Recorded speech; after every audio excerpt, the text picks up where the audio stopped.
So here is my latest project. It is a Axial 19 Wraith.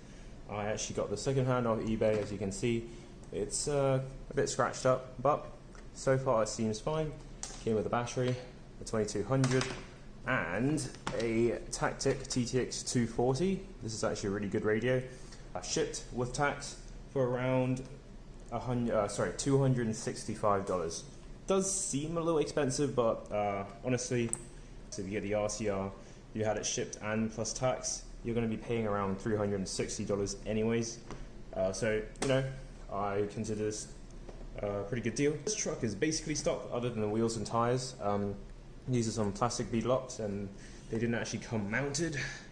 These are some cheap tires off Amazon. I've actually owned these before, they're not great, so they're going to be coming out. I haven't turned the truck on yet, but the first thing I noticed, that is a stripped servo horn. It's just a plastic stock servo horn, so that's fine. I already have a bunch of parts ready for this particular truck. But so far, so good. The rest of the truck looks good. The drivetrain looks to be all intact. Nothing's broken. It's actually, honestly, by the grand scheme of things, actually not that bad. There are a few scratches, but it doesn't seem really that used. The body does look a bit more scratched up, in person especially, but so far it seems good, and we're just going to turn it on and see if it actually powers up. One side note is it didn't actually come with body clips, but again, that's something I already have at hand, so I can place them in relatively quickly. Yeah, that's the first problem. I'm going to go ahead and open the receiver box and take a peek inside. The receiver box, actually, the cover of it is actually a scale motor, which is pretty cool.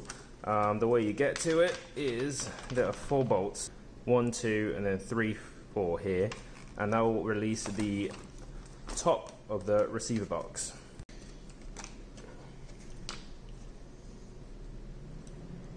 That's the problem. They have included the RCR controller, but not the same receiver. So yeah, that is quite clearly a Spectrum receiver. This came with the RCR system, and clearly this radio is not compatible with the Spectrum one. So yeah. Anyway, that's a bit of a bummer, but there are other things you can get on with. Just general maintenance. Obviously the shocks. They don't feel like they have any oil left in them. Pretty typical of axial shocks, honestly. They seem to like to leak quite a bit.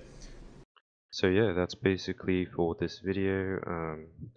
You know, unfortunate that I can't get this truck running, but I'll probably get a whole new system anyways. So yeah, thanks for watching, and I'll catch you on the next one.